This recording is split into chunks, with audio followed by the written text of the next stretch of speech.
Hello guys, this is your friend and we are back with a new fanfic. And if you enjoy this fanfic, then please press the like button and subscribe to my channel for more fanfic like this.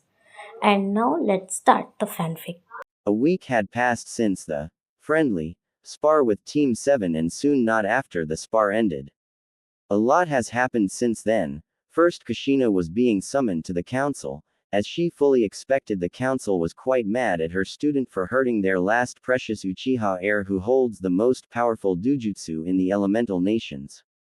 As for Kushina, she didn't really care how much damage the Uchiha boy had received from the matches. She knew well that the counselors did not truly care for the boy since they only treated the boy as their most powerful tool to help them earn more money. She was also quite aware the fact that behind the mask of those counselors, know or unknown about her identity, they were still aware of her status of Kyuubi's Jinchuriki had live in the wall. If she decides to leave Konoha, most counselor would probably beg the third Hokage to bring her back. Until the end of the meeting, there was no punish given by the third Hokage, even though the civilian counselors strongly suggested that the third Hokage to disband Team 9 and rearrange other students to Kushina teams, but their suggestion was immediately turned down by the third Hokage with the threat of throwing several leading civilian out the meeting. Second, Kushina had continued the training she planned for Naruto, while slowly increasing the intensity as the awaken of Naruto bloodline may cause even more trouble to them now. It is lucky that Naruto only awakened his Uchiha bloodline alone. For now, she has heard from the elder in Uzumaki that the Namikaze bloodline may be more destructive, but that may be just rumor as there isn't any famous Namikaze known to the world except Minato. Not to mention, Kushina and Naruto had been running around Konoha doing D-rank missions. Sometimes it would just be the two of them on the mission and other times they would be joining one of the other teams from Naruto's years. Which annoyed Naruto to no end, but he still managed to learn lots of stuff after the mission was over. During Kushina's younger age, she used to stay in Uchiha clan head houses when she was with Minato, thus she still managed to unlock the seal formula of the clan head's library during midnight and secretly retrieve some scroll about Sharingan from the Uchiha district to Naruto. Today, we found Kushina and Naruto making their way toward the Hokage Tower with the said young blonde holding a cage which contains a dangerous raging beast and was the nightmare of all Konoha genin Tora. Meow, meow, sensei, can I just throw this beast away? Naruto asked in annoyed as this is the fourth time that they were sent to retrieve the stupid cat that somehow keep running away from the noble wife house. Well, although I have the same wish to dispose of this cat Naru-chan, but, you know the rule. Kushina replied with an apologetic smile, while she looks at the annoyed faces that her student has on his face, which in her opinion is quite cute as he still has some baby fat on his face. But, Kushina said with a change in her expression and walks closer to Naruto before whisper in a low voice which only Naruto can hear. You did a very good job for finding the cat within 10 minutes, so I will give you a small reward after we finish this mission. Is that alright to you? Kushina teased playfully and had dozens of thoughts swimming in her mind, but the sudden hand landed on her right cheek with a smack and then another on her left cheek surprised her greatly and made the said Uzumaki go completely rigid. How about I get my reward now? Sensei, was the reply of Naruto with a nicely healthy smile, and his left hand took hold of the cage while his right hand began groping Kushina's cheek. Someone is being eager, aren't you? Kushina replied with a soft peck on Naruto's forehead, making the said blonde blush a bit. You will receive better reward later. Let's go to the Hokage Tower first, Naru-chan. Hokage office. After 5 minutes, both Naruto and Kushina have reached the tower just when Kushina is going to knock on the door. She can clearly hear the arguing sound inside the office, and it sounds like the old Hokage is currently arguing with some old man. I pay more than this. And this is the best you can offer me. Trust me, Tazuna-san, Team 7 is the best genin team we can offer, and your payment can only afford 1 or maximum 2 chunins to escort you. The third Hokage replied. When Kushina heard the familiar name of Tazuna, she was surprised and recalled the memories about this old man before she decided to enter the Hokage's office. Knock, knock, come in. Hokage-sama, Team 9 had completed the mission. And Tazuna Gigi, is it nice to see you still healthy and well? Kushina greeted both old men with a smile and caused the old bridge builder to turn his head to Team 9 with surprise all written over his face. Kushina-san. Tazuna Gigi. Nice to see you again. The blonde teenager greeted with a foxy grin, and the old bridge builder also smiled happily in return when he saw the young blonde. Naruto boy, you have grown up so much. The old bridge builder replied, and like a grandpa, he quickly walked toward the blonde and checked him from head to toe. Decided to let her son have a small conversation with the old bridge builder. Kushina begin her report, as she has to show her professional inside the office even if she is happy to see the old bridge builder again. How are you, Naruto, my boy? I hope you haven't been causing too much trouble for your mother. I have been good, Gigi, and I am an official shinobi now.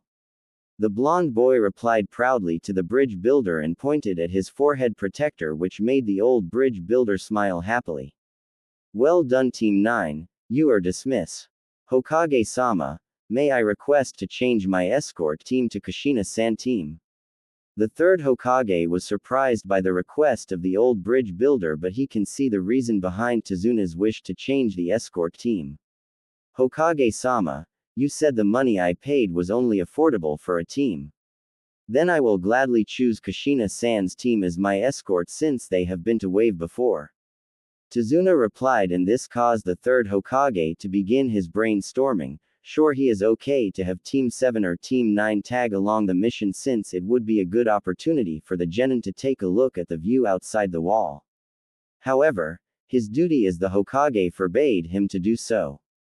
First, the payment made by Tazuna was only affordable for one team. If he allows Team 9 to take over the mission, it will be unfair to Team 7. Second, if he allowed Kushina's team to tag along, it may begin a bad example for the payment of genin team, and the most serious issue was, can he allow the Jinchuriki to leave Konoha? TCH. You want a loser to escort you instead of the elite. Foolish old man. During the third Hokage brainstorming, one of the team members of Team 7, or in better terms Kiba, once again begins his mocking on Naruto's team. Looks like the boy still hasn't learned his lesson after the last sparring and has his wounds being treated in the hospital for a whole week. Can I really let Team 9 be out of the wall? What will the council say when they find out? You know what? Let the council go screw themselves. It was bad enough for me to be blamed by several clan heads due to the second Hokage birthday tournament. You have made a valid point, Mr. Tazuna. Since you have stated that Kushina team is more familiar with Wave Country, I will agree on this escort mission, but with one condition.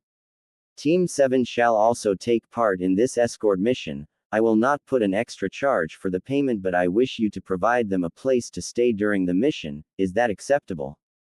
The old Hokage asked. Several hours later. The Bridge of Wave. Several hours later. Since Tazuna wishes to return to Wave as soon as possible, both teams took off rather quickly, after their encounter with the Mizu demon brothers, who intended to ambush them but being spotted by Team 9 and has Kakashi being defeated by the demons, which turn out just a test to his team.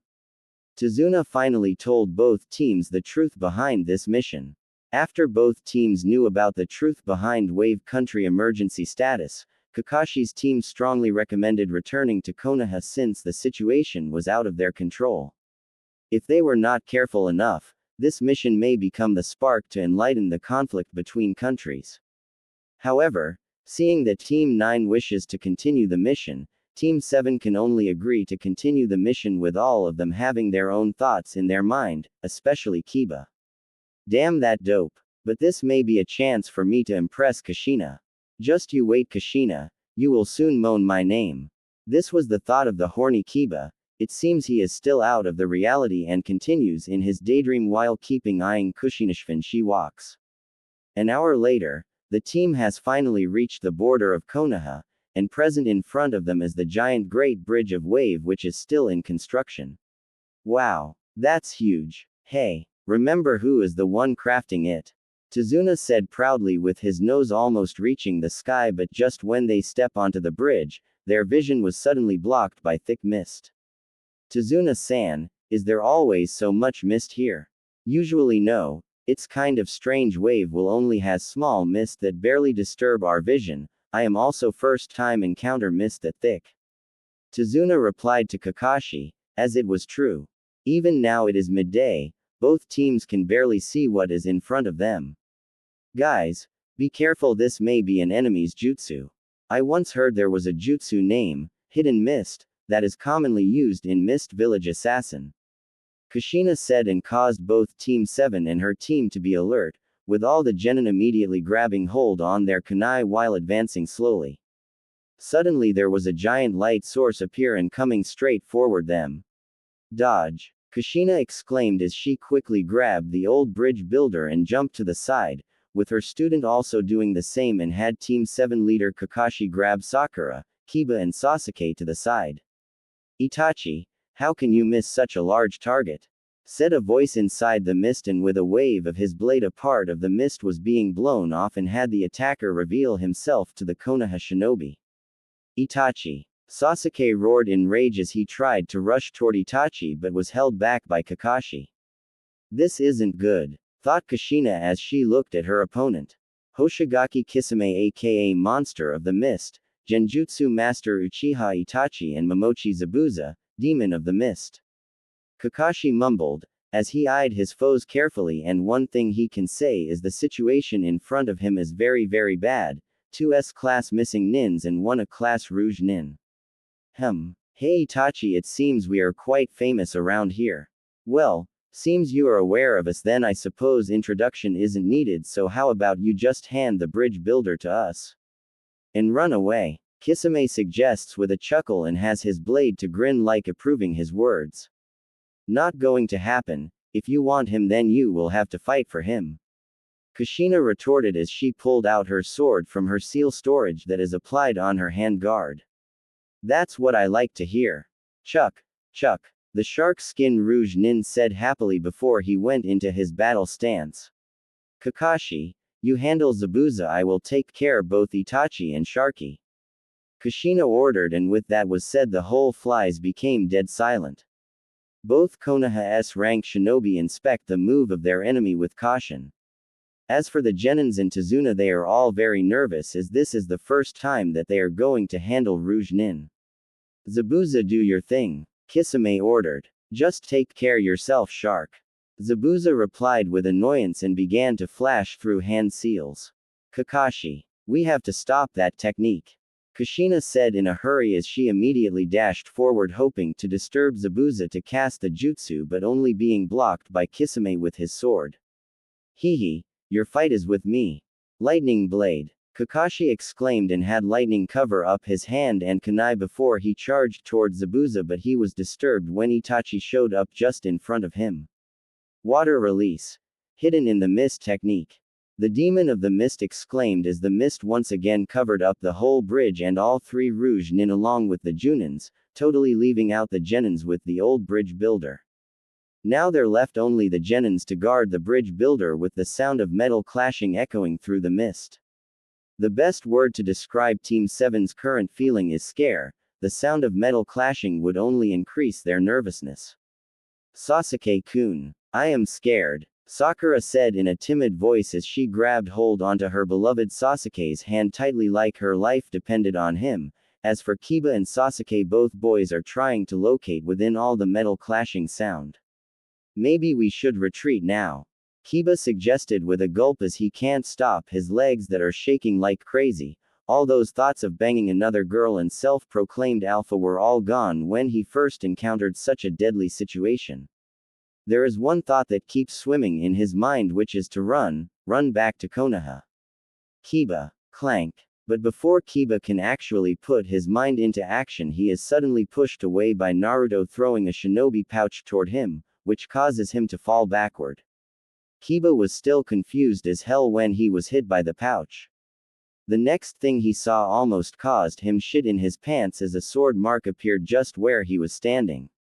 Naruto was the first one to senses an unknown chakra signature appear behind the Kiba and can only react by pushing the boy away while he himself quickly activate his Sharingan to locate the enemy.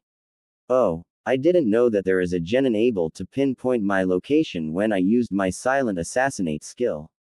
The figure said, with Naruto reverse grabbing his kunai and ordering Team 7, protect the client. Don't leave him out of your sight. But, the figure said, and out of sudden a sword appeared from the left of Naruto and it was filled with lightning chakra. Reacting quickly, Naruto quickly pushed back the sword and jumped backward but still had his shoulder being cut a bit. Who are you? Oh, I am surprised you can't even recognize the blades. Well, the figure said as he steps into the clearing with all members of Team 7 being frozen up because of his content ki. I am Kurosuke Raiga, also known well as Thunder in the Hidden Mist, and this baby is my precious weapon Kiba Blades. The Rouge Nin introduced. He is a man who has blue eyes with a darker ripple around the pupil, waist-length green hair with the top two bangs falling down on his cheeks on each side, and having dark, full lips. In his hands is a pair of swords, each with slim and straight double-edged blades. Both blades also have an upward curved bladed prong near the tip of one side of the blade and another one near the base of the blade's other side. At their bases are smooth brown hilts with a round gray hilt. Say, what's your name, kid? Raiga, the Thunder of the Mist, asked as he pointed his blade toward Naruto with full interest. Uzumaki Naruto. Naruto answered, even though the missing nin is standing there lazily, but being aware of the name and the swords, Naruto has to be cautious for each action he is about to take around the Rouge Nin. A blonde Uzumaki. That's rare. You don't seem like an Uzumaki, but rather you do successfully remind me of one man, a person, a very powerful and prideful person. Raiga stated, but suddenly he disappeared, and appeared just beside Sasuke with the intent to avoid combat with Naruto and went straight forward to Zuna. Team 7. Protect the client. Naruto yelled once more. As he had expected, the rogue nin target was Tazuna and he would of course try to avoid any battle with him. When the moment Raiga rushed toward Tazuna, a mud wall was immediately raised in front of Tazuna, and it is coming from the seal tag Naruto has put around Tazuna before the fight. And soon after one mud wall was raised up, 3 other walls were also raised up from the ground protecting Team 7 and Tazuna. Wind style. Wind blade. Naruto exclaimed, and his kunai was being covered in a layer of wind. In the elements, wind can beat lightning, but in the case of Naruto, his kunai can barely counter against the Kiba blade. Clank. TCH, you surely look like a man that I fight before. The yellow flash and hero of Konoha Namikaze Minato. Raiga said as he pushed Naruto's kunai back and began to exchange blows with him. While Naruto has practiced kenjutsu before, his standard in sword art still has some gap between a true 7-sword man of the mist. Clank, clank, clank. You fight with your spirit, but, Raiga said while pushing the blonde backward as his speed is still faster than the blonde and forced the blonde to be on the defensive. With an upward slash, Naruto's wind blade was being cut in half. Seizing this opportunity, Raiga raised his left leg and delivered a powerful kick toward Naruto's abdomen and sent him flying a short distance. TCH. But just when Naruto regains his balance and tries to fight again, the Kiba blades that cloak with lightning has already pointed toward his eye, and with one more inch it will stab into Naruto's eye. You provide a good fight, however you are still too young to challenge a true sword man. Raiga stated coldly as he pointed his blade toward the blonde and kept him in place. But you do remind me of that person who also set me free after I lost in the battle. I don't know whether he is related to you or not, but think this is me paying the debt I owe him in the second war. Raiga said before retreated his blades. Until next time, brat. Raiga. Naruto yelled as he quickly took out another kunai and cloaked it with wind element again while trying to cut toward Raiga, only to have Raiga to dissolve into water as he had already shunshin away and replaced it with a water clone. Wind style. Great breakthrough! Exclaimed a feminine voice as a large wind blade was created and blew off the mist that covered the battlefield. And now the crimson hair Uzumaki is trying her best to fight the monster of the mist while in the meantime locate Itachi. The battle between her and Kisame can only be described as a fair fight as Kushina has more agility while Kisame has more strength, so both of them weren't able to defeat each other soon.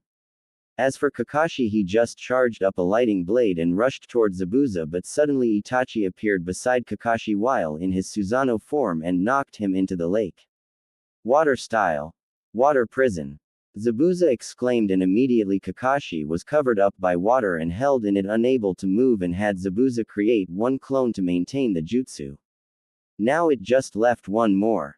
Zabuza said with a shark-like grin, as he dashed toward Kushina, who was still fighting against Kisame. Ka-sama. The boy roared as he directly rushed toward the battlefield without any second thought. Currently his mind only filled one thought: now protect his mother. What do you think can be achieved by yourself? Zabuza asked with a chuckle before he joined in attacking Kushina, but was stopped as he saw the blonde rush toward him and swing his blade toward the blonde. Lightning blade. Naruto exclaimed. With the power of his Sharingan, he has successfully copied the hand sign of Kakashi's lightning blade and applied it onto his kunai. What? Slash. In a blink of an eye, the Kubikiribocho was being cut in half, and the attack didn't stop there as Naruto slashed up a big cut onto Zabuza's chest and caused the said sword man to cough out blood. What have you done? Kisame yelled in panic as he quickly pushed back Kushina's sword and prepared to counter the lightning blade, but he made a mistake by looking into Naruto's eyes and being frozen in place. Sharingan. With just only blank for several seconds, Kushina quickly uses this opportunity to slash upward and aim to cut down Kisame's head, and Naruto also has his lightning blade aiming toward Kisame's heart. Susanoo. But in the last moment a crimson giant skull appears before Kisame and deflect both blades. Fire release. Great fireball. Itachi exclaimed as he cast out a giant fireball, acting quick. Water release. Water dragon bullet. Exclaimed both Uzumaki as they put out the fire, but during that time Itachi had already brought Kisame with him and Shunshin away. Kushina, are you alright? Kakashi asked. Just as the water clone of Zabuza disappeared, he managed to break free quickly, but when he appeared onto the bridge again, he just saw a figure with Mizu's Hunter Nin mask had carried Zabuza and Shunshin away. I am okay, how about you, Naru-chan? Kushina asked as Naruto quickly deactivated his Sharingan before turning to face the copy ninja. Yes, I am fine. We should really get going now. Who knows, will there be any more reinforcement or not? Kakashi suggested and received nods from both Naruto and Kushina as they quickly walked toward the client and the genins of Team 7. And, of course, the genins of Team 7 are all angry toward the blonde as the sudden rise up of the mud wall causes some of the mud to stain onto their shirt. Later. Knock. Knock. Yes. After the teams reached Waven sooner, they reached Tazuna's house while the entire way Naruto was looking around at the island, and it was almost still the same, but now the situation here is more critical. There are many houses or shops being destroyed, and the teams also spotted several thugs here and there. After Tazuna knocks on the door, a woman who looked to be around the age of Kushina comes to greet them, and when she sees her dad is safe, she quickly lunges forward and hugs the old bridge builder tightly. Thank God you're safe, Tsu-sama. Tsunami exclaimed happily while hugging her father tightly. Tsunami-chan, long time no see. Kushina greeted nicely as the said woman let go of her father and looked toward Kushina. Kushina-sama, and that must be Naruto-kun, good to see you guys again. Tazuna house. Later. Tazuna's house is a small house outside of the city, with most of it being surrounded by water, and someone living in an economically struggling country. Not having a lot of money, Tazuna still able to uses all his knowledge to build up an amazing house, as it was surrounded by water, which without doubt would be an amazing view at night. After showing the rooms for both teams, all teams are now gathering at the living room. As for Tsunami, she had been really hospitable to them, especially after she saw Kushina and Naruto again, because they have been away from Wave for 4 years. When at dinner time, Kushina had offered her help at the kitchen and she saw that Tazuna's family didn't really have a lot of food in his house, and if they really all eat here tonight all the food will eaten finished within a month, so she quickly decided to go out and hunt some animal for her and Naruto, although Tsunami insists them to stay and told her that they have enough food supplies, but still being turned down by Kushina as she don't want to bring any difficult to Tsunami. Forest. An hour later. Naru-chan, are you sure you are enough already? There are still pretty more fishes if you want. I think I am good, thanks Ka-sama. The blonde replied as he sits on the log silently while hunting, and surviving in the forest should be a tough job for almost every normal person, but for shinobi and with someone who has almost perfect control on water element it is quite easy for Kushina and Naruto to catch fishes without any problem. Find more to me then. Kushina said while trying to convince Naruto to have more fishes, but when she glanced towards Naruto, she didn't get a response from him and saw that he was busy looking at the stars while in deep thought. This makes Kushina frown. Is her son being troubled by something? Why did he choose not to tell her? Thinking quickly, Kushina suddenly found out that they are in the forest and that left only two of them, and now it is like a perfect time to catch her Naru-chan off guard and reward him for his action on the bridge. With that, a small teasing smile quickly spread on her face. Softly put down her food and quietly sneaked up behind Naruto before she suddenly surprised him when she cupped his cover crotch. Ka-sama. Naruto yelled out as he was being caught completely off guard and his brain was still trying to catch up with what was happening right now. Seeing that her move success, Kushina softly presses her clothed S against Naruto's back and has her hand grabbing his crotch. Immediately she feels his become rock hard under the trousers. Looks like someone is quite hard already. Teased Kushina while whispering beside Naruto's ears and blowing some hot air into it. But just when Naruto wanted to turn his head to deny it, he was surprised by Kushina as she placed her lips against his and softly she inserted her own tongue into Naruto's mouth and their kiss turned into a hot make-out. After kissing for about 30 minutes, Kushina decided to pull back for oxygen and has a string of saliva while still has her hand on his crotch while smiling seductively to her son. You did well today, Naru-chan, so you deserve a nice reward today, said Kushina as she slowly zipped down her Jonin vest and threw it to the side and also gave Naruto a strip tease while slowly pulled up her black shirt and her black sport bra over her head. Under the moonlight it gave Kushina a different kind of beauty, as now standing in front of the blonde isn't like a human anymore but like a beautiful goddess from moon, as she has her firm DDS jiggle a bit and at the moment Naruto can only describe them as prefect. Come here, Naru-chan. Signal Kushina seductively, like his whole soul was being controlled by the goddess. Naruto unconsciously moved toward Kushina.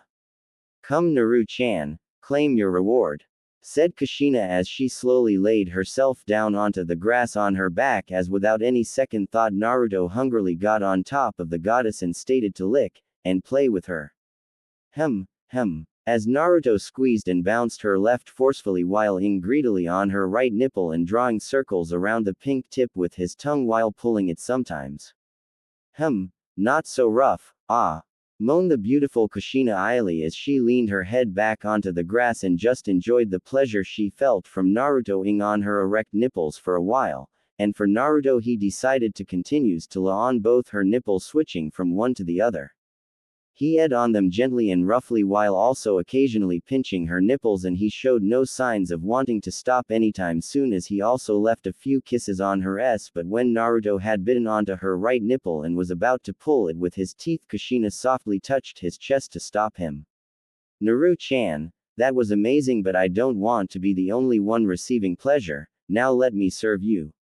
Whispering Kushina gently and slowly she pushes Naruto backward and instructs him to sit on the log before she crawls toward him and slowly unbutton his pants and pull them down along with his boxers. And when Naruto's being revealed, Kushina has all her blood gathered up onto her face. Oh my god. Naru-chan's. In front of Kushina is a proud erect, as this is also the first time Kushina sees a so she timidly inspecting its color and veins while wondering how to make it feels good. Slowly bringing her shaking left hand up, Kushina gathered up all her courage as she softly grabbed onto and felt a little surprise when it throbbed at her touch. As for Naruto, he gave a grunt when Kushina held his in her hand, and remembering the teaching from a medical book, Kushina slowly pulled down the foreskin and revealed the pink tip with a little bit of precum. Gently and softly Kushina began to stroke Naruto's a few times. Ka-sama. Naruto moaned out loudly as this also makes Kushina feels happy. After stroking for few more times, Kushina decided to give more pleasure to Naruto as she suddenly stop, and this bring confusion to Naruto, but the next thing she do.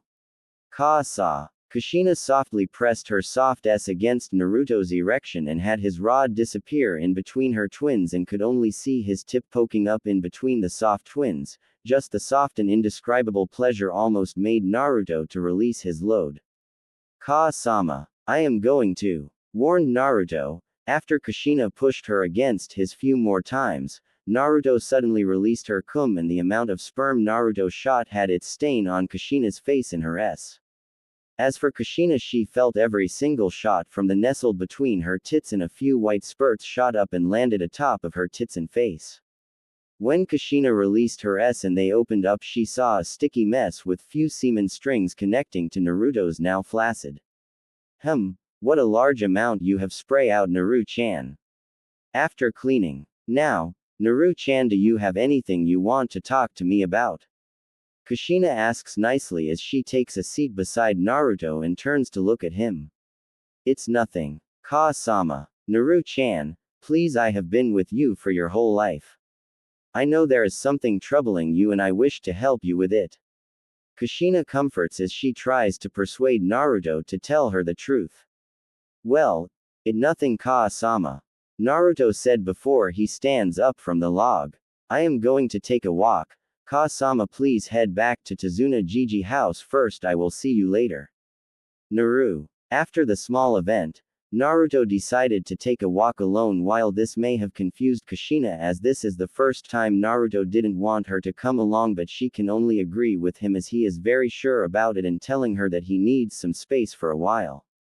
After she remind him to be careful, before watching her son walks into the deeper part of the forest, Kushina can't stop worrying about her son but decided to lesser a bit of her worry as she thinks that maybe Naruto has faces some personal problem in his puberty and really needs some space for his own. Beside the lake. For Naruto, you remind me of a person, the yellow flash Namikaze Minato. Is he telling the truth? That I look a lot like the fourth Hokage? Thought Naruto as he begins to remember the looks on her mother when he asked about the history of the fourth Hokage and also the appearance of the fourth Hokage. Ocean blue eyes, blonde hair, that's the similarity I share with the fourth.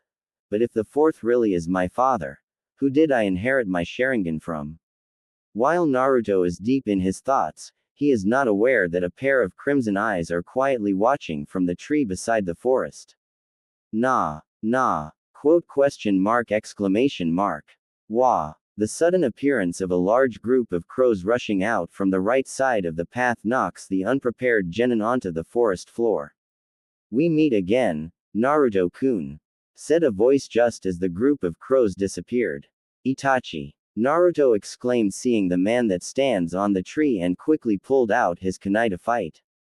It seems you have grown stronger and looks more similar to your father. What about my father? I have no father. Naruto yelled furiously, but, in his heart, when the word, father, was being spoken, it immediately caught his attention. Nonsense, Naruto-kun, I knew your father and I used to learn from him. Itachi said without changing his expression. And I also knew who was the one gave you the Sharingan, but. The Uchiha explained, but suddenly a chakra signature appeared just right behind Naruto. You haven't truly awakened the truth power of Sharingan. Itachi said the last thing Naruto saw before he faded was the beautiful crimson eyes of Manjiko Sharingan possessed by Itachi. This may be cruel to you, but if you want to protect those you love, you must pass this test. Naruto's mindscape. It a genjutsu, it not real. My lord, what should we do about the Jinchuriki? Extract the Kyuubi in her later, we don't need any survival. Said a voice just beside Naruto, Not knowing how long have he been passed out, Naruto slowly open up his eyes and tries to move his hands and legs but found out that he can't. Begin the process. Ah! Yelled a painful and familiar voice as this caused Naruto to immediately open up his eyes and only to see there were a group of people standing around his mother while pulling out something from her stomach. Ka-sama. Oh, the dirty son of Uzumaki has awoke, said a voice, and this caused Naruto to turn his head toward the sound only to see a man with bandage cover his right eyes, but for unknown reason Naruto can't see his face clearly. Release her. Now! Yelled Naruto furiously as he tried to break free from the chains but found out that his chakra is sealed. Don't try to escape, brat, it no uses. Ah, my lord, the extraction is complete. A man with a boar mask said and turns toward the man beside Naruto. Very well, said the man and turned to look at Naruto with a grin. Thanks to you, my boy, we have finally able to capture the Kyuubi and now has all its power under my control, said the man before he turns toward to his Anbu and ordered him. The source of the sound belongs to the famous demon of the mist, hissing in pain when his apprentice applied some medical ointment cream onto Zabuza's wound. Stop acting like a big baby, if you get so carried away in battle again, I will not help you next time, Zabuza-sama. The Mizu hunter nin complainant. The hunter wore a special Mizu bounty hunter on her face after finishing applied ointment onto Zabuza's wound before wrapping up some bandage around his chest. Troublesome, ouch. Please stay still, Zabuza-sama. The Mizu hunter nin said. Unlike other hunter nin whose will be more likely to be muscular build, the Zabuza apprentice has long black hair that ties up into a bun and her build is much slender than average bounty hunter. After she finishes wrapping up the bandage around Zabuza's chest, she then proceeds to cleans up her hand that is full of blood. Still acting so hot-head again, Zabuza? The Thunder of Mist asked. He just finished his negotiation with both members of Akatsuki and he was here to bring the latest update to Zabuza. He just stood beside the door and had his famous blades Kiba strapped on his waist. TCH, you are not better than me, Raiga. You have let your target escape when he was just being protected by several brats. Zabuza mocked with a smirk with the said Thunder of Mist just shaked his head in reply. Whatever. Raiga replied lazily and took a seat on the floor with his eyes closed while leaning his back on the cave wall. Please be careful next time, Zabuza-sama. It is very fortunate that the lightning slash didn't cause any deep wounds on you. The masked hunter nin warned and finished wrapping up all the bandages on Zabuza. You worry too much, girl. I am the demon of mist, there is never deaf. Zabuza said proudly. His title of the demon was earned during the war and it's truth that he rarely lose, but before he can continue to show off, his speech was interrupted when Thung. If you rush out battle without a full plan next time, I will leave yourself at there, Zabuza-sama. The girl warned with an ice needle struck on the wall behind Zabuza with only a few inches closer the needle will hit Zabuza's forehead. Wow. Chill out, girl. The Thunder of the Mist said after he heard the sound of something struck on the wall. His first thought was some kind of ambush attack and had his thunder blades tightly grab in his hand only to find it was not an enemy attack. Not very helpful here, Raiga. Anyway, how long will I be able to wield my sword again, Haku? About several weeks, Zabuza-sama. The cut has injured your lungs and almost reached your heart. The now known Haku replied, before she put down her mask and revealed her beautiful face. The word beautiful or gorgeous may be the words that fit her the most. She has a pair of beautiful black eyes and skin that can compare to the beautiful first snow in the winter. Raiga-san, I am going out to pick some herbs for Zabuza-sama. Can you please help me take care of Zabuza-sama for a while? Sure. Babysitting the demon shouldn't be too hard. Raiga replied, but he also quickly ducked to the right, as the giant sword Kubikiribocho was being thrown towards him and stuck on the wall while what followed was the coughing sound of Zabuza. Sigh. Just be careful, okay? Haku advises with a sigh before she walks into the deeper part of the cave to change. After she changed to her pink kimono, The girl then proceeded to head out even though she knew it was possible that both her master and Raiga might try to bite each other's head off. She can just hope that maybe she worries too much, best not to think about it for now.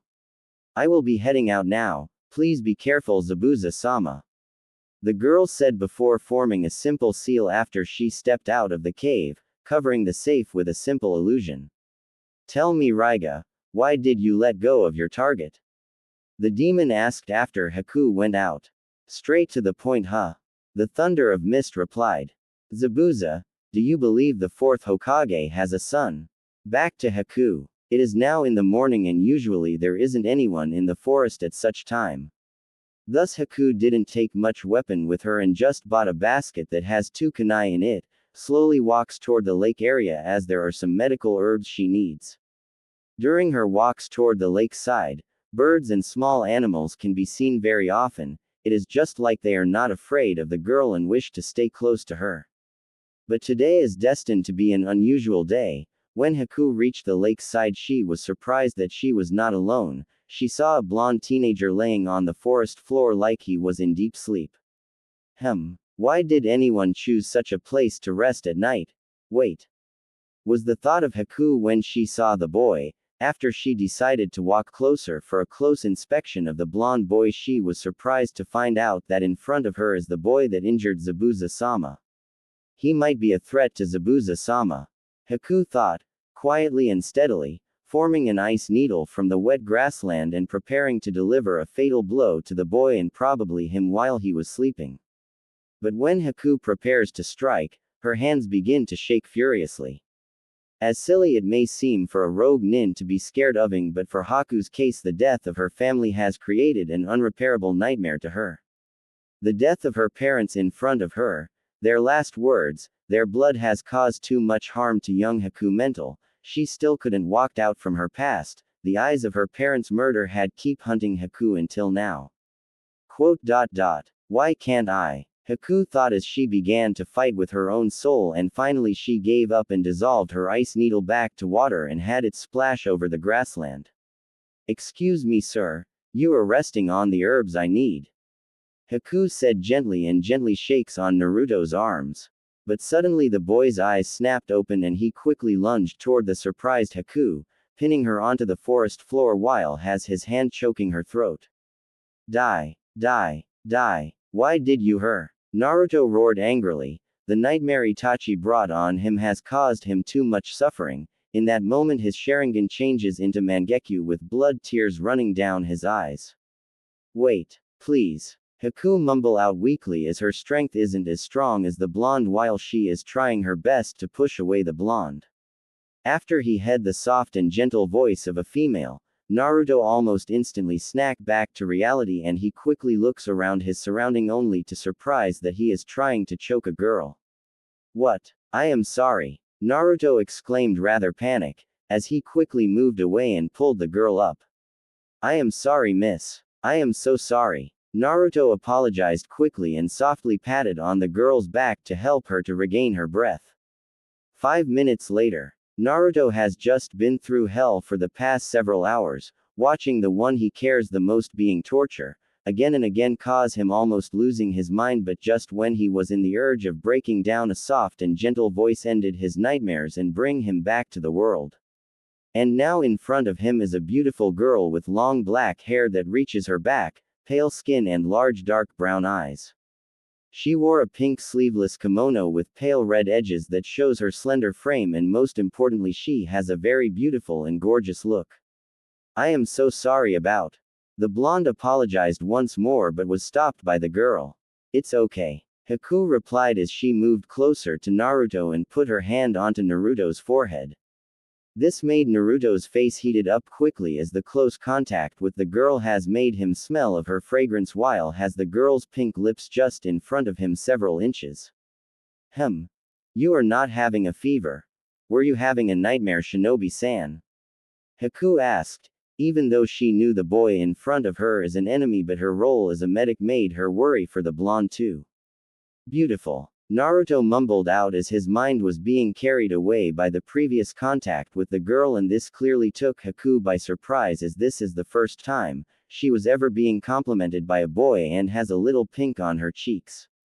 Thank you, Shinobi-san.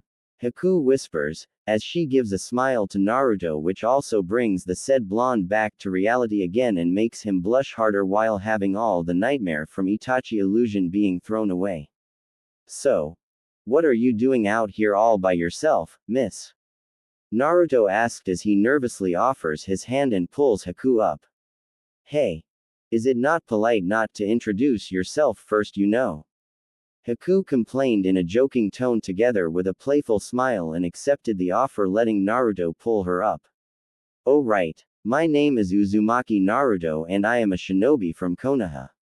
And what is your name, beauty? Cut. Cut it off, I am not a beauty. My name is Haku, no last name, and I am just a civilian from Wave. Haku replied while her cheeks turned rosy pink. And I am here to pick up some herbs for my precious one. As Gato's thugs have been running in the town for months, there isn't any medical supply available in Wave right now. The girl explained politely before she kneels down and start picking up herbs. Gato, that bastard. Hey, how about I help you out? It will be very rude for just leaving you to do all this work by yourself. Naruto suggested, as he kneels down beside Haku, who is surprised that the blonde will help her to pick up the herbs. Thanks, Naruto-san, but you might need to throw away the plant you are holding right now, as it is a type of poison grass. Haku said, and this caused the blonde to panic, immediately throw the plant away and have the girl giggle in reply. An hour later. Thank you for your generous help, Naruto-san. Nah, you are welcome, Haku-san. With the chan words almost slipping out of his mouth, Naruto immediately changes the word at the last minute and has his and Haku's cheeks to blush. Well, I don't mind if you refer to me as Chan. Haku whisper quietly before she picks up the basket. Thanks again, Naruto-san, I will be going then. Haku bit fell well to Naruto, as she turns around, but just after she took several steps she heard Naruto. Will we meet again, Haku-chan? Naruto asked. He was also nervous and excited about the answer. We probably will. Bye, Naruto-kun. Haku replied as she gave Naruto a polite smile before walking into the deeper of the forest and leaving Naruto alone standing at his place. Why did I feel that I don't want her to leave?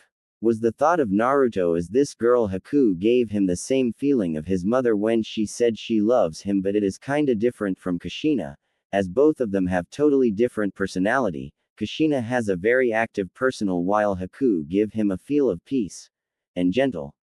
I should probably head back now. To Zuna's house. Half an hour later. Knock. Knock. I am back. Naru-chan. Just when Naruto opens the door, a crimson-haired Uzumaki who has been worrying sick about her son immediately lunges toward him and hugs him tightly. Where have you been all night? Do you know how worried I am? Ka-sama. With shaky hands, after being through the horrible nightmare for all night long, the blonde gently hugs Kushina and confirms once more that in front of him is his beloved mother, alive and warm. Thank God. The blonde whispers quietly as he is glad that she is safe and sound. Without saying a word to each other, both mother and son quietly enjoy the embrace of each other for several minutes before they let go of each other. Naru-chan. Seriously, where have you been last night? I have been worry sick for whole night. Ka-sama, I rather not talk about it. Naruto answered as he really doesn't want to recall the horrible memory of last night. The blonde chooses to hide the truth for once, even though he told her that he met Itachi last night. It will only get her to be more worried. Okay then. But if you have anything to tell me, I will gladly listen to you. Kushina replied. She then wipes away her tears and calms herself a bit before she puts up a big smile. Alright then, Naru-chan, let's begin our training today. Training. You aren't possibly thinking that I will allow you to be lazy, Naru-chan. Since you are back, let's begin our training right away then. The crimson-haired Uzumaki woman said, and without giving any chances for her son to complain, she then dragged Naruto into the forest despite the blonde protest about the training. 10 minutes later. Forest. Okay. I think we are far enough. Kushina said, After walking for 10 minutes, both Uzumaki stop at a small clearing inside the forest and have Kushina inspect the surroundings. Ka-sama, why do you lead me into the forest? I thought just behind Tazuna Jiji house there was a big clearing. Well, for your information, Naru-chan, before Tsunami-san went out this morning, Kakashi has informed his team to gather there for tree walking or other training, if I am not mistaken. Besides, I can't let the so-called copy ninja copy any of my awesome teaching, right? Naru-chan, and you don't want anyone to find out your reward, right? The beautiful Uzumaki teased with a wink and a seductive smile. As for today, I will teach you this, Kushina said and lent out her hand. Within the first few seconds, Naruto was confused as nothing happened, but slowly he can feel the wind gather on Kushina's palm and begin to spin in a direction, and it forms into a blue color spiral ball. This Naru-chan is the masterpiece of the fourth Hokage, the Rasengan. It does not need complex hand seals to perform it, thus it is very efficient during a battle, as you can just form it immediately after you master it. And for how much damage can it cause? Kushina explained as she walked to a tree and slammed the spiraling sphere onto the tree trunk. Almost instantly there was a large amount of wood pieces sent flying, and the trunk where the Rasengan hit was being replaced by a large hole. About this much, Kushina said as she turned around before the tree fell down, resulting in a large amount of dust being blown off. Cool. Looking at what was left for the tree, Naruto was quite surprised and astounded with the result that a simple small chakra ball can bring. I know. It is cool, right? How about we begin our lesson for today, Naru-chan? Kushina asked as she clapped her hand to gain Naruto's attention. First of all, I will teach you about the basic knowledge of Rasengan. As I just taught you, Rasengan doesn't require any hand seals, but it will require extremely refined chakra control, which you have after walking on waterfall, something that very few shinobi naturally possess. For this reason, the fourth Hokage broken the steps of learning Rasengan into 3 steps: rotation, power and containment. As for today, I am going to teach you about rotation only. Once you master the rotation, I will teach you the power required to form Rasengan. Is that clear? Yes, sensei. The blonde answered almost instantly as he was excited to learn the awesome jutsu. Good. For rotation you must first learn how to spin your chakra in multiple directions at once. To be more simplified, catch. Kushina explained as she took out a water balloon from her Jonin vessel's pocket and threw it to Naruto.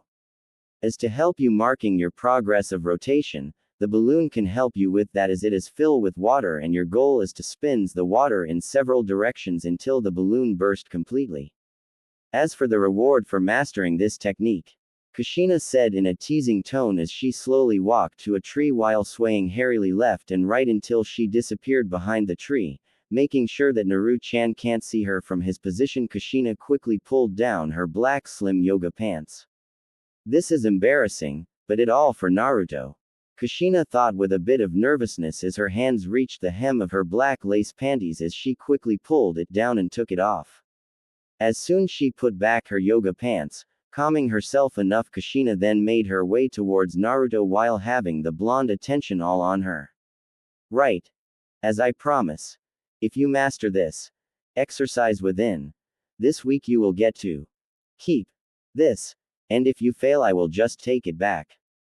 The crimson hair Uzumaki said while trying her best to stay calm before bringing her arm forward and show Naruto his prize for succeeding in this training. Wow. That's surely something I will keep forever.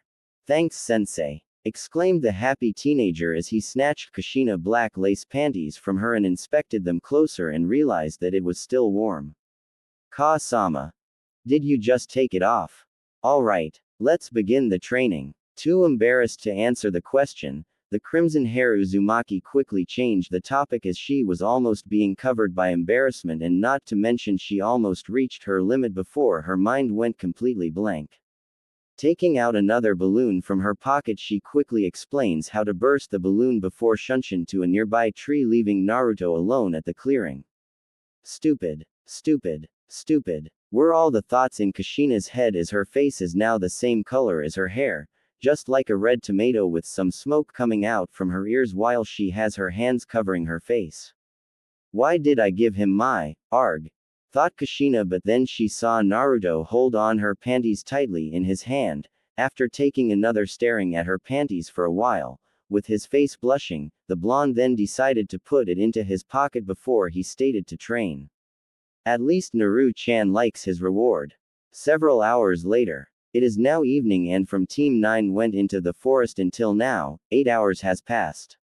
Sitting on one of the branches, Kushina quietly enjoying her free time for reading a short novel, Icha Paradise, where she gets all her ideas of rewards from, with sometimes her face is blushing and several times she almost throws the book away or just try destroy it, but after reconsider back and forth she still need the book to improve the bonds between her and her precious Naru-chan. Pak! I did it! Exclaimed an excited blonde as this caught Kushina's attention. Just when she tried the 10th time throwing the book away, and decided to check on the result, Kushina kept the book in the pocket into her jonin vessel before shunshin to Naruto. Ka-sama! I did it! Naruto exclaimed happily as he showed Kushina his training result. Naru-chan, this normally will take at least a week to do it and you are telling me that you managed to learn the first step within a day. Kushina asked with surprise as she recalled her training with Minato, the creator of this jutsu. She herself took at least 5 days to master this technique. Well, just give me another water balloon, Ka-sama, I will show you. The blonde said with excitement and had Kushina pass a water balloon to Naruto. Just like what Naruto said, just after he concentrated for several seconds, the balloon exploded. Incredible. Incredible, Naru-chan. Now it was the turns that Kushina gets very excited as she pulls her Naru-chan into her embrace and hugs him tightly while pressing her S on his chest. I am so proud of you. Naru-chan. Kushina said as she placed several kisses on Naruto's cheek and made the blonde blush a bit. Now let's head back, shall we? Naru-chan. Halfway back to Tazuna's house. What do you want for dinner, Naru-chan? Kushina asked Naruto as they were on their way back to the house. With the success in Naruto's training, Kushina's doubts and worries for her Naru-chan may be hiding something from her were all gone now. Well, maybe fish. But just when they both took another step forward, there was a person standing on the tree that was not far from them, quietly inspecting the Uzumakis like a hunter. Almost in the same time, both Uzumaki have also sent the chakra signature and caused them to half. With both of their shinobi instincts kicked in, Kushina quickly gave Naruto hand signs, ordered him to go left side and she will go right and meet up at the person's location. Giving a nod, Naruto pulls out his kunai while Kushina pulls out her sword slowly and carefully. Both shinobi creep softly to the person's location. Now, Kushina exclaimed after both of them were in position, and almost instantly Naruto appeared just in front of the man with his kunai cloak in the wind element, and Kushina appeared just behind, cutting the person's head in the same time. Unexpectedly, the man exploded into crows and took form again on the tree. We meet again, Naruto-kun. You. The blonde hissed with anger as the person in front of him is the person that he less wishes to see now, Uchiha Itachi. I am not here to fight but to inform you something, Itachi said as he exploded into crows again just after Naruto's wind-cloaked chakra kunai was once again thrown toward him. What do you want, Itachi? Kushina asked. She was almost ready to go into her tail beast form, but the next thing Itachi said almost caused her heart to stop beating. Why did you choose to hide the truth from him, Kushina-san? Was the simple question of Itachi, but Kushina's face turned all white. You do remember, right? Along with you I was the several presented family members when the marriage ceremony took place. Questioned Itachi as Kushina can't think of anything to answer the question. Don't listen to him, Ka-sama. Naruto yelled loudly and brought Kushina back to reality again. I wouldn't let you hurt Ka-sama. Not this time. The blonde hissed in anger and activated his Sharingan before turning into Mangekyo, inspecting every move Itachi took. Seems like you have successfully unlocked the Mangekyo, Naruto-kun. Itachi said with a stoic face, as he looked at Naruto's Mangekyo, which is like a three-edged shuriken with the blades all linked together into a circle. I have finished my mission at here then, I will see you in the future, Naruto-kun. Itachi said, without giving any chances for both Naruto and Kushina to make any action. His body once again exploded into crows and fly away. Damn it! Naruto yelled furiously, but for Kushina, she was in deep thought and had worry fill her mind. Tazuna's house. After dinner, the sky had darkened and moonlight was illuminating the night sky with silence covering the small island, indicating that most people were sleeping now. Same could be said for Tazuna's house, as everyone has a busy day, but for our crimson hair Uzumaki, it was another story. Sitting alone in the living room, Kushina was still up drinking to her heart's content. She had hazy eyes and red cheeks, clear evidence that she had been drinking for a while. It was quite ironic, really, that for an island with so little food, alcohol seemed to be available in abundance. After dinner, Kushina decided to stay up and had been drinking to forget about what Itachi said in the woods. Sure, she didn't regret her action, as all she had done was to protect Naruto, and it was the last wish that Miko Ne-chan wanted her to protect Naruto from the mysterious villain that was responsible for Minato's death. At first, taking care of Naruto is just simply to honor the last wish of her family figure, but after taking care and watching Naruto grow up, she slowly forgets how much Naruto has been affecting her emotions, from the baby to now the almost perfect hero she wishes to marry to. She knew that she would need to tell Naruto about his true heritage one day, but what will happen between them afterward? Will he be hating her and never want to see her again? Or will he run away and leave her alone and empty in this world again? He hates me. Kushina mumbled with tears running down her eyes and has her head lay on the table while mumbling and crying softly. Ka-sama. Seeing that his mother still isn't in the bedroom, Naruto decided to look for her just in case she meets some trouble. Naruto-chan. Kushina mumbled out from the living room, which caught Naruto's attention. Ka-sama. Have you been drinking for the whole night? The blonde asked as he saw the several empty bottles that laid on the floor. Drinking? No, I haven't drank. Kushina replied with her mind complete a mess. Let's get you back to the room first, Ka-sama. Naruto suggested and carried Kushina in bridal style while having her hands automatically land over his shoulder and accidentally show her cleavage to Naruto, showing that she isn't wearing a bra underneath her shirt. Naru-chan. Alright, I am here. Naruto replied as he opens the door before softly puts Kushina onto her tatami bed, but when he was going to close the door, Kushina suddenly pulls on his leg. Don't leave me, Naru-chan. Please. Kushina whispers as she holds on to Naruto's right leg with her dear life.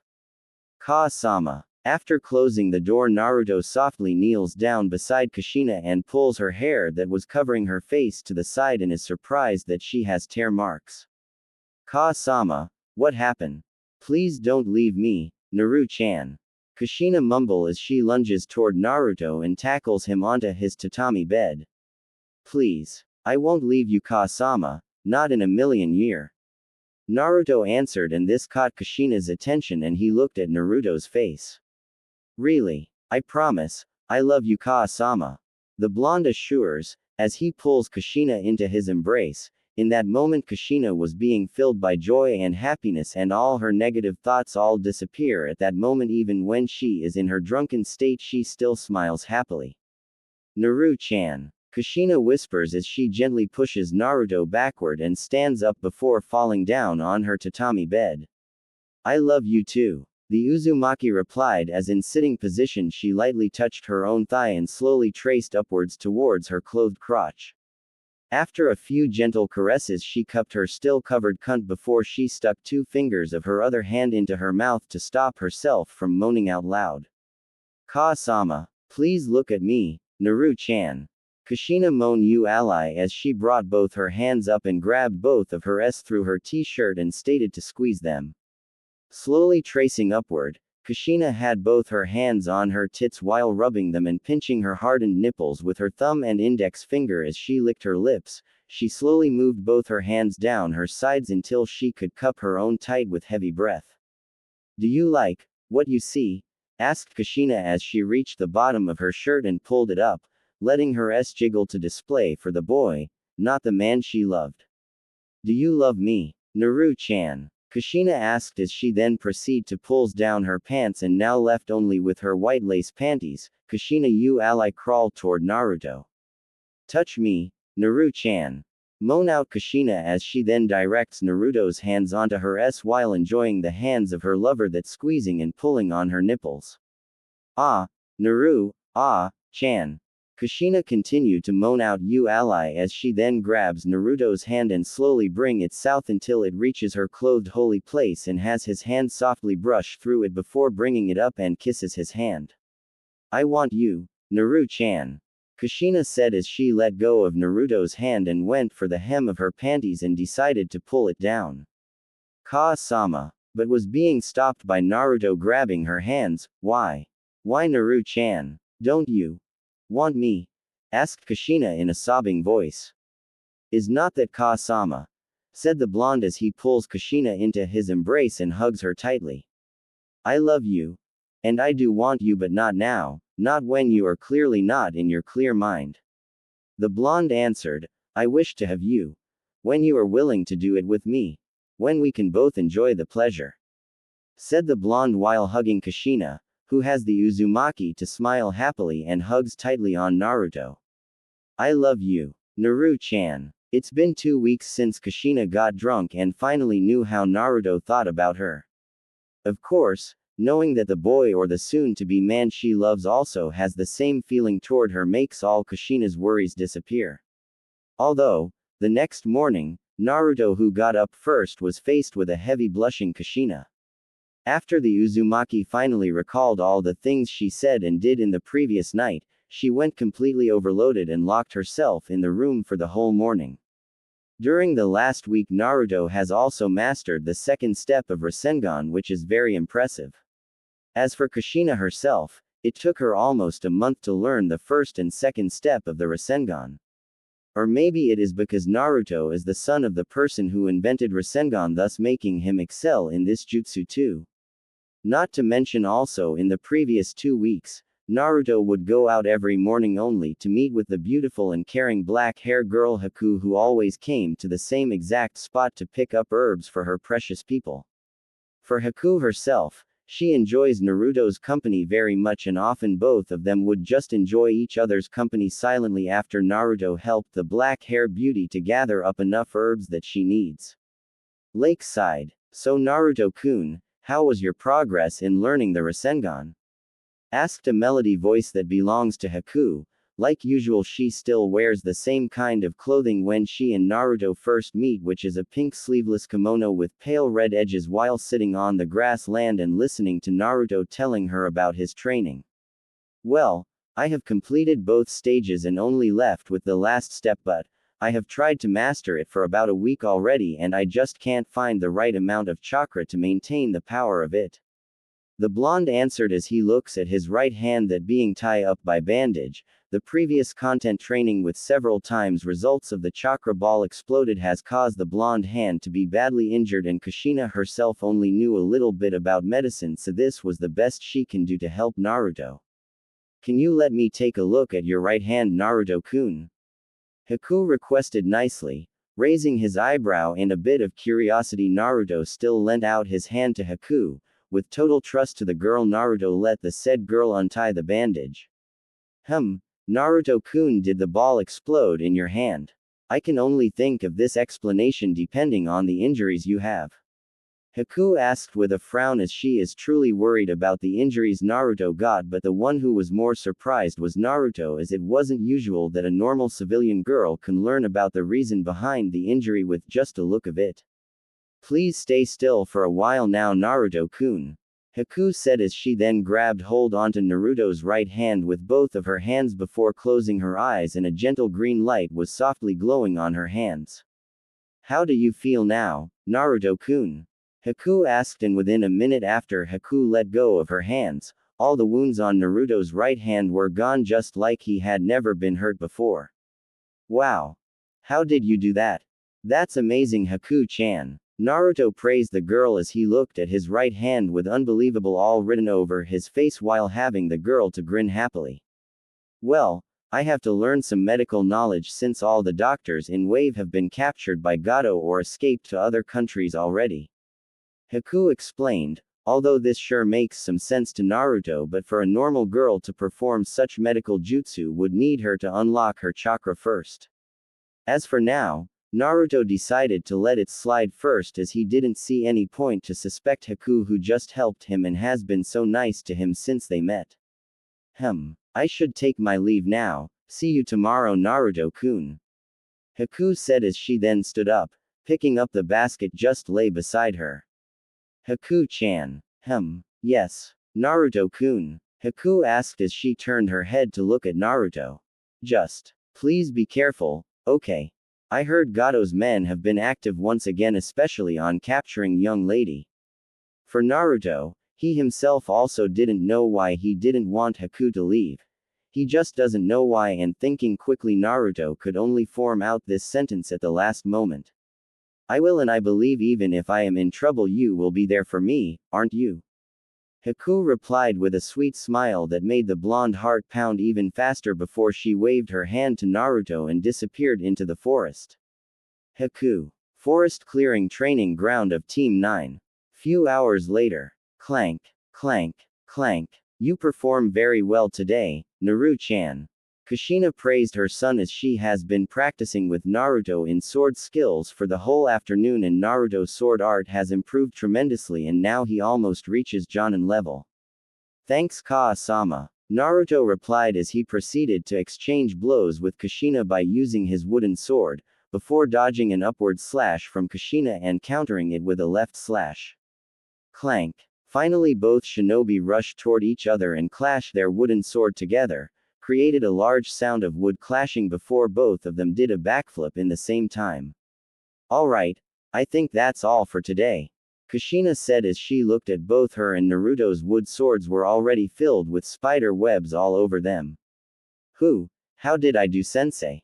Naruto asked and stabbed the wooden sword into the ground while taking out a towel to wipe his sweats. You did well. My Naru-chan, I can't believe that even with your right hand injured you can still manage to fight me so fiercely. Kushina said as she still thought Naruto's hand was injured since Naruto still has his right hand covered in white bandage, as he is afraid that his wounds haven't completely healed, but it looks like Haku's treatment is very effective. So, what do you want for your reward, Naru-chan? Kushina teased as she pushes up her S that only being covered by her sport bra, which caused the blonde to stare at them with a faint blush, and knowing well that her Naru-chan is much likely obsessed with her S, Kushina decided to teased her Naru-chan furthermore by doing a strip tease. Slowly and idly Kushina while swaying her left and right with her S jiggling at the process, Kushina slowly brought her hands toward the bottom of her bra before she turned around and pulled off her sports bra slowly and showed her bare back to Naruto. Sit down on the log, Naru-chan, ordered Kushina seductively. Immediately Naruto quickly sits down on the log and has Kushina turns over and has her hands cover up her nipples. Do you like them, Naru-chan? Teased Kushina as she places a kiss on Naruto's cheeks while still having her hands cover up her nipples. Reacting quickly, the blonde nods his head furiously and has the crimson Uzumaki to smile and let go of her hands, showing the hidden pink cherry. Why not have a taste of them? Asked Kushina as she pushed her S toward Naruto's face, and without saying anything Naruto quickly lunged forward and fondled, pulling on the beautiful S of Kushina's. As Naruto squeezed and bounced her left forcefully while greedily on her right nipple and drawing circles around the pink tip with his tongue while pulling it sometimes. Be gentle, Naru-chan. Moaned the beautiful Kushina idly as she enjoyed the pleasure she felt from Naruto-ing on her erect nipples for a while, and for Naruto he decided to continue to an exchange between both her nipples, switching from one to the other. He ed on them gently and roughly while also occasionally pinching her nipples. Naru-chan, please take off your trousers please, said Kushina weakly and has her face blush crimson. Obeying his sensei order, Naruto quickly stands up from the log. Quickly and eagerly the blonde brings down his trousers with his boxer together and has his already erect standing proud in front of Kushina. My poor Naru-chan, let me take care of you. said Kushina as she slowly brought her hand up and softly grabbed onto it, feeling it throbbed at her touch. As for Naruto, he gave a grunt when Kushina held his in her hand and gave it a lick before Kushina slowly pulled down the foreskin. Gently and softly Kushina began to stroke Naruto's a few times. Ka-sama. Naruto moaned with him trying his best to enjoy as this also makes Kushina feels excited. After stroking for few more times Kushina decided to try something new that she learned from Jiraiya's books. Kushina thought as she licked her lips and calmly stated by planting a kiss on the base of the. Hope you will enjoy this, Naru-chan. With a bit of confusion Naruto looked down all and saw Kushina kiss the base of his for a few more times, and when she pressed her mouth against his hard once more she slowly opened up and her tongue slowly emerged and gently began to lick the tip of his shaft. Ka-sama. Moaned out Naruto loudly as never in his life he felt something so hot and comfortable around his. As for Kushina, she slowly her tongue went lower and she licked all of Naruto's including his balls while trying to remember what was written in the book. Gently she licked back to the tip and her tongue went around his purple tip in a circular pattern before she quickly licked down the shaft once again and began planting small kisses on his. As for Naruto, he is in total ecstasy as the sensation of Kushina warm saliva covering his was amazing or super amazing. Here I go. Taking a deep breath Kushina finally gathered up enough courage and spoke. Naruto watched how she used both her hands to swipe her pretty red hair behind her ears before she took a hold of his once again and brought her mouth closer. Naruto was holding his breath waiting for the wave of pleasure to wash over him and then he felt it. Kushina kissed the tip of his and then she opened her mouth and pushed forwards inviting his down her wonderfully warm wet orifice. Oh, Ka-sama, Naruto stammered as he felt Kushina-ing on his. Kushina noticed just how much pleasure Naruto was feeling and she couldn't help but chuckle and feel happy, which to Naruto felt like she was humming with his in her mouth, just increasing propelling the feeling into the heavens. As for Kushina, she didn't really know if she did it right or not as this is also her first time giving a blowjob, and secondly she didn't know S could be so salty or some taste that she doesn't know how to describe. Slowly ing up she moved her mouth until only the head was in her mouth, closing her lips around it. She led on the head until she let it go with a loud pop and quickly took it all the way down her throat again. Ka-sama. With Naruto bringing both his hands toward the back of his mom's head encouraging her to go even deeper, and Kushina was honestly curious about trying. But because both Naruto and Kushina are first time doing this kind of thing, their little season was ending shortly after that as Naruto almost reached his limit after Kushina licked and ed on his several times. Ka-sama. I am going to warn Naruto, and after hearing that Kushina decided to increase her speed, she may be a little bit scared about the taste of the semen, but furthermore she is curious about the taste of it. Ka-sama. Yelled Naruto as he grabbed hold onto Kushina's head and forced her to swallow his cum for several seconds before Kushina finally pulled back and opened her mouth with some semen flowing down from her mouth. That was incredible, Naru-chan, said Kushina, and yes, once again her brain went into overdrive as she doesn't know she should swallow it or just spit it out, and that's the best sentence she can manage to come out in that time. Thanks, Ka-sama, said Naruto with his face blushing and looking at the current form of Kushina, who has her hair mesh up and has his semen on her s and mouth. Let's clean up, K, offered Kushina as she quickly picks up her clothes and went to clean up, once again leaving Naruto at the clearing with a sigh of understanding. Even he knew it kind of weird to get this kind of reward from his mom, but to say he enjoys it really much and hope that Kushina enjoys as well. After cleaning up, should we head back now? Ka-sama, Naruto asked after both of them have finished cleaning up, and has Kushina put on her Jonin vessel. Not yet, Naru-chan, today I will teach you one more thing, Kushina said with a raise of her hand, and with a sound of puff, a green scroll appeared on the forest floor. This is the map toward Gato's slave camp. I have been sending my clone into the city several times and I only get the correct location yesterday, Kushina explained as she opened up the map. And for today's final lesson, Naruto, I want you to learn the truth meaning of being a shinobi. Have your first Kushina said sternly and caused the blonde to be nervous and unconsciously swallow his saliva. Sure, he may have seen bleeding wounds many times, but to take a man's life is another thing. Let's get going then. Few hours later, Kushina moved through the forest at a fast pace with Naruto following right behind her. Today was a good day as there was less mist on the lake, and this really helped them to locate the camp, which was built just beside the lake. Naruto can't know how to describe his current emotion as he is now nervous but a little bit excited to become a true shinobi but taking a life.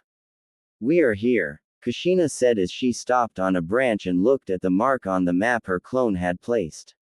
Apparently, her clone had found Gato has operated camp from somewhere across the river where Tazuna wanted to build a bridge, so her and Naruto had followed the mark which had led them here, and not to mention the place is quite complex as there are several abandoned mine caves with Gato's slave camp hidden among them. Softly landed before one large mine cave, both shinobi begin to analyze their surroundings with Naruto stood beside Kushina quietly. Their surrounding was just filled with rocks just like a normal cave would be like, but with Naruto's Sharingan and Kushina's sensor ability they did spot some kind of a structure in the cave. Not having any other leads, they walked over towards the light. When they were closer, they found it a pretty expensive door, but there wasn't anyone in sight, so she just straight up tried to push open the front door but it wouldn't budge. So, Kushina turned around to face Naruto. Behind this door lies your final test to become a shinobi. Are you ready, Naruto? Kushina asked once more, as she looked towards Naruto, and after a few seconds of arguing with his mind the blonde gave a determined nod to his mother and took out his kunai. With a smile, Kushina then proceeded to place an explosive seal on the door, and with just a moment, boom, the door was blown open. The moment they got inside they realized that there must be a huge amount of money spent on this fortress because the interior was lavish and beautiful with furniture and even a chandler with several bad luck guards who just behind the door have been in that explosion. Not too far away there is another reinforced steel door before them. Just what kind of genius are they? Designing such stupid door that even being blast off and still wouldn't alert any guards. Kushina thought as she decided to check the reinforced door first and found that it led downstairs into a basement, so with quietly motioning Naruto to follow, they went downstairs and found a simple wooden door with several guards guarding outside. Shadow clones! Exclaimed both Naruto and Kushina as they both created two clones of themselves, and in the next moment the guards that were being handled by Kushina were all dead while Naruto's only knocked out. Sensing there is only one life signature in the room, after Kushina made sure there weren't any alarms, giving a nod to Naruto, both of them then kicked open the wooden door. Wahoo, are you guys? A rather chubby man yelled in surprise with golds and jewelries that were all over his table to be knocked down and creating the wonderful sound of coins hitting the ground. Well, good evening to you, guards. Guards. The man yelled, but only to find out that no one responded to his call. Do you know who I am? I am Gato's younger brother. If you hurt me, my brother won't forgive you.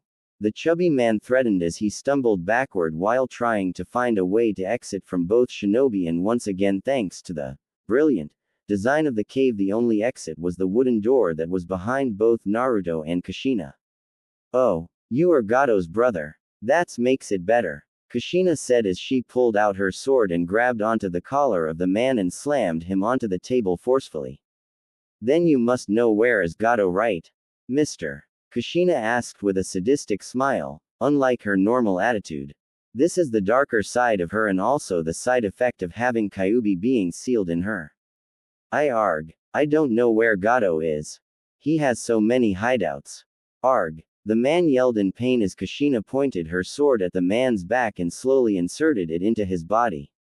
Wrong answer. Arg. As Kushina suddenly pulled her sword away from the man's back and stabbed his hand onto the table before moving in front of the man, pulling by his hair and force him to look at her face.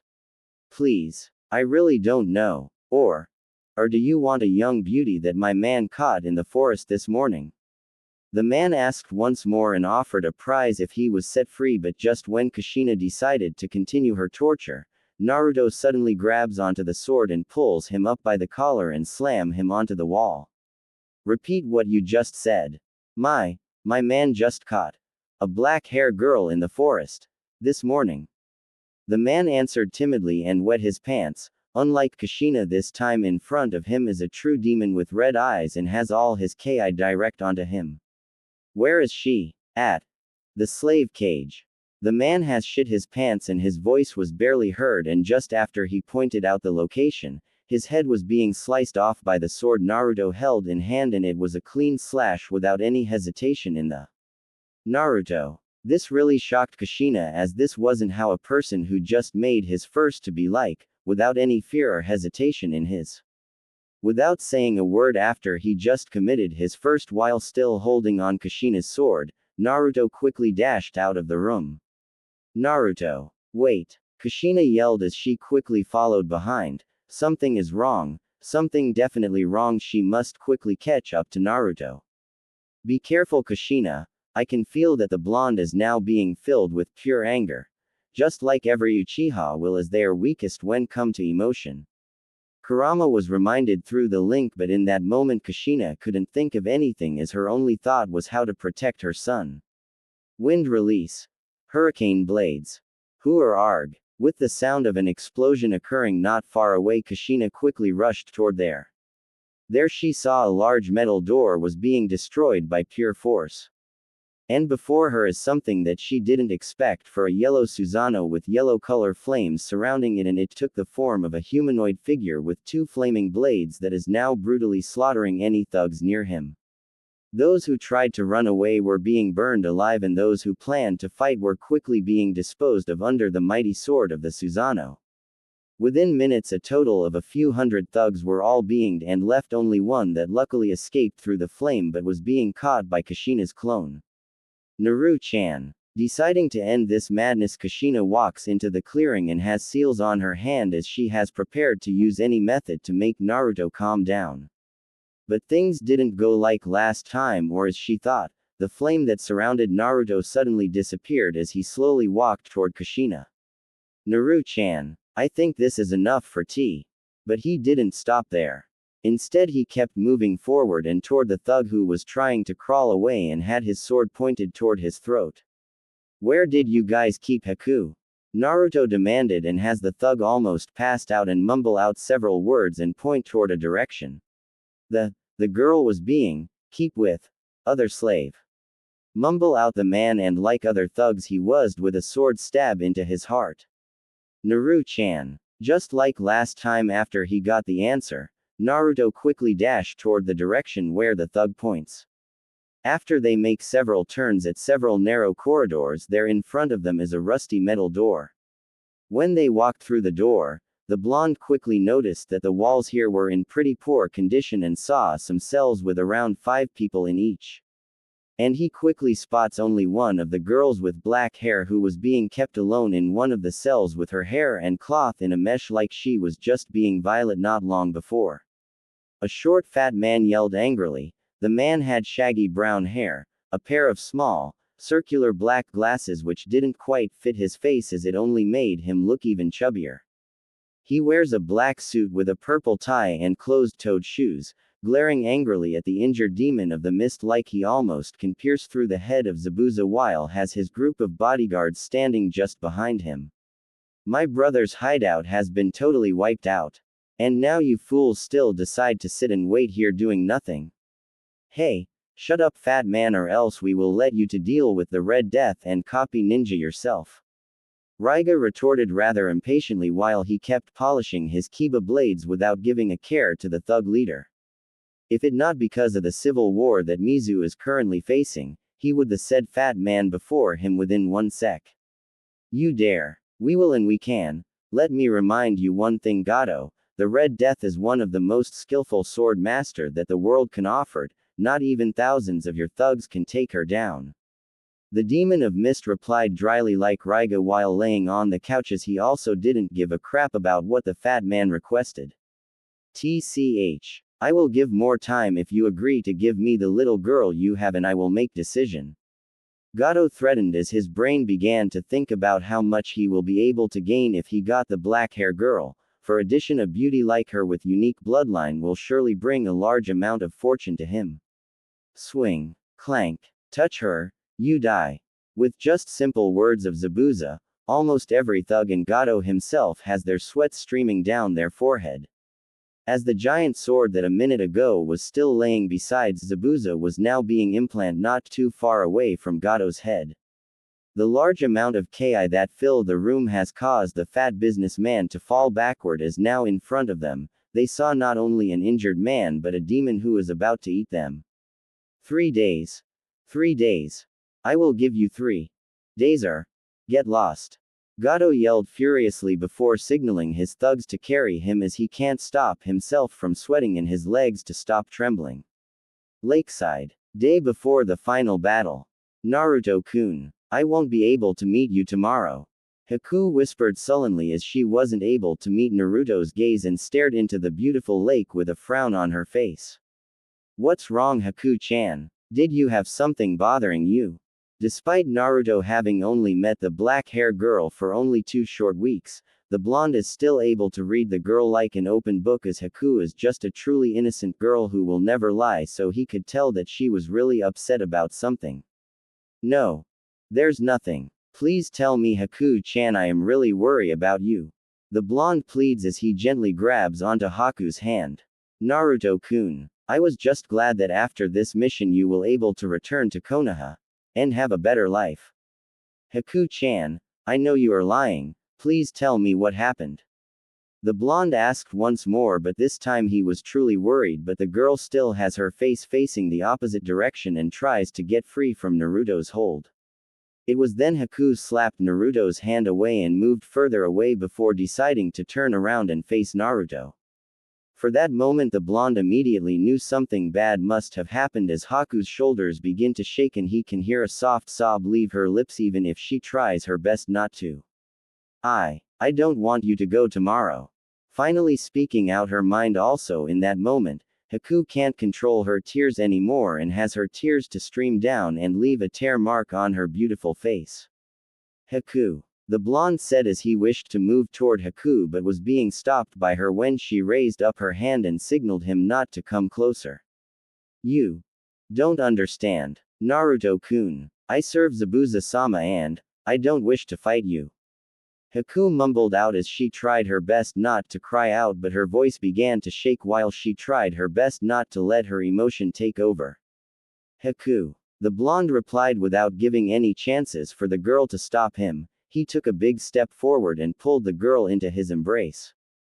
Without stopping himself, Naruto's arms found their ways wrapping around Haku's slim and soft form. In that moment Haku began to break down and had her face buried in his neck and her arms wrapped around him as well. Please. The girl uttered out. Don't leave me. I don't want you to die. I already lost my loved one. I can't afford to lose you as well. But even the girl pleads. Naruto knows well that he can't do that, not only for the sake of his team but for the people of Wave 2. So am I. Haku. The blonde whispered gently. I also don't want to fight you either, and I also don't want you to die, but I can't betray my team now. Not when the whole Wave country is dependent on us now. After Haku heard the answer, she suddenly pulled away from him just enough that she was looking at him. That's your answer. Huh. Very well then, Naruto-kun. Haku said, and the next thing she did was shock Naruto as Haku suddenly moved toward and captured his lips in a hard, desperate way. Good luck, Naruto-san. Haku said before she pushed Naruto away and turned around, leaving the blonde alone. For one part of her heart, she did feel proud for Naruto's kindness and honesty. It was the right thing to do after all, to protect those in need. However, another part of her felt sad and jealous as he turned down her suggestion, but she didn't blame him. She and her master are just tools, the tools that serve under the big villain. Haku-cha. Don't come forward. I hate you. Haku yelled desperately, but the truth is she can't control her emotion anymore and couldn't stop her tears streaming down her face. The word may hurt the blonde for a while, but for her, it feels like her heart is bleeding. It feels like it is being stabbed by thousands of swords. Haku. Naruto yelled, trying his best to catch up to Haku, but the girl couldn't meet the blonde in her current state or she would betray the trust of her savior. She has lost her parents, she refuses to lose another one she loves, it hurts, it really hurts. Life is cruel, isn't it, Naruto-kun? Haku asked, like a whisper which surprised the blonde as he was stunned in his place. Stay safe. Naruto-kun, I love you. The girl whispers, her words being carried by the cold wind and echo between Naruto and her as she turns her head around with a smile. A heartbroken smile as her smile was being decorated with the tear marks on her face. After giving her final message, Haku decided to shunshin away, leaving the blonde alone in the forest. Haku! Naruto yelled loudly. His voice shook the birds that nest on the nearby tree, scaring them all as they fled away from their nest while carrying the desperate cries of Naruto into the deeper part of the forest. Naruto and Kushina's room. That night. What happened, Naru-chan? You haven't said a word since you came back this morning. Kushina asked with worry as she took a seat beside her son who had been looking outside the window for about half an hour with thoughts swimming in his mind. Ka-sama. Is that really no way to save Wave and also not Zabuza?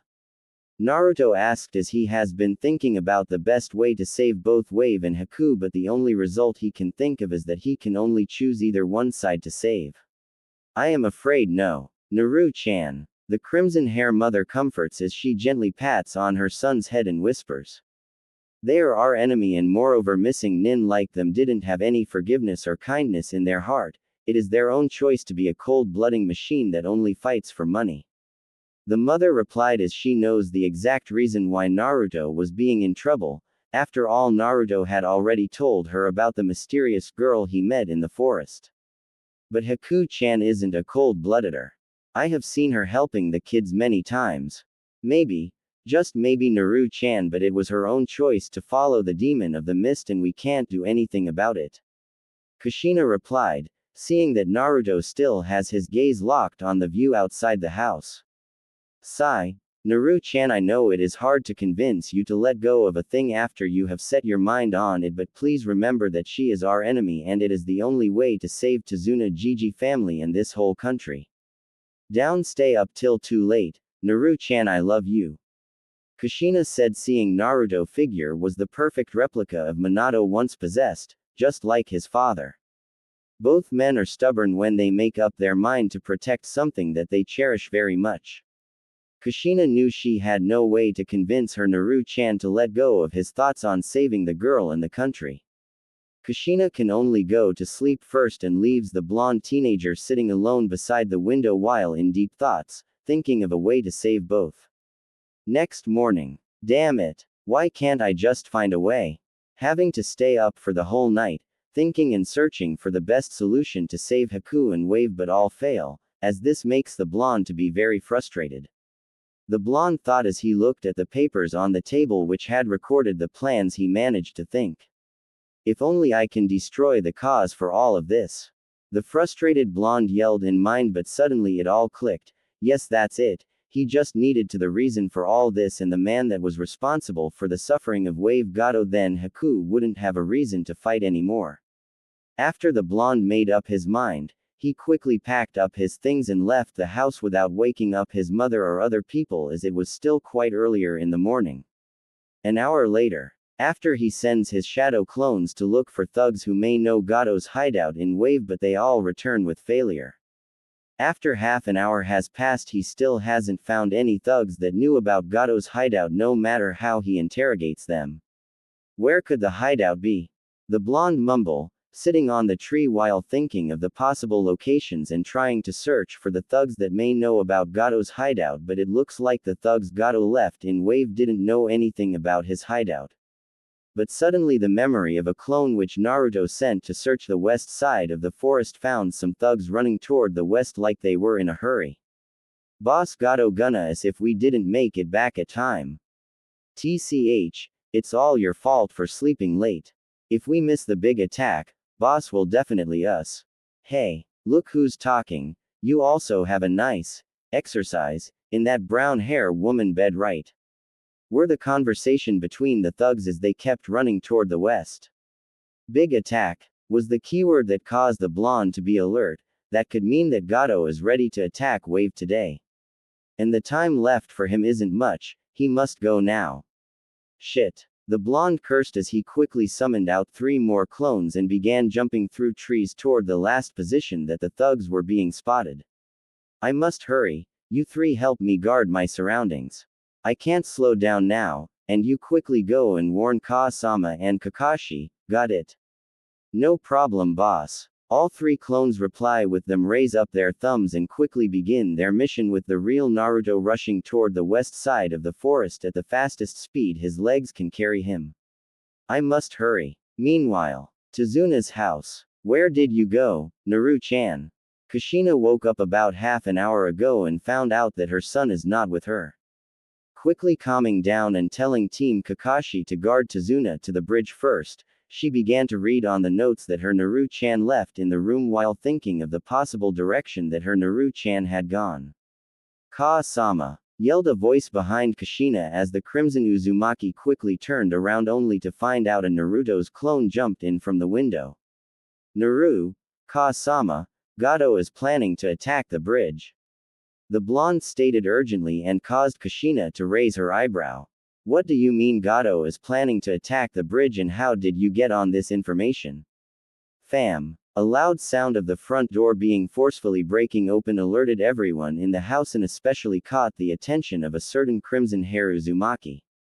No one should be able to break through the barrier I set outside the house without being electrified. Was the thought of Kushina as she quickly picks up her armor and summons out her sword before she rushes toward the front door. Slap. Stop struggling, bitch. Let go of Ka-chan. Young Inari yelled as he tried to free her mom from the holds of several thugs, but how can a young boy defeat a full-grown man? Get lost, kid. Feeling annoyed by the boy's action, the thug who holds tightly on Tsunami plans to deliver a power kick aimed toward Inari head. Slash. Close your eyes, Inari-chan. The crimson hair Uzumaki ordered as she has her clone to take the young boy away in the last seconds and replace it with her sword. Arg. My leg. The thug yelled in pain, and just when all thugs were still stunned about the situation in front of them and tried to call for more help, but when they did so, they were surprised to find out that yelling or pulling out their weapon options is unavailable. As they soon found out that they could see their body, which was standing still while their face could feel the roughness of the ground surface. Are you okay, Kushina? Tsunami, take care of Inari and no matter who knock on the door, do not open it.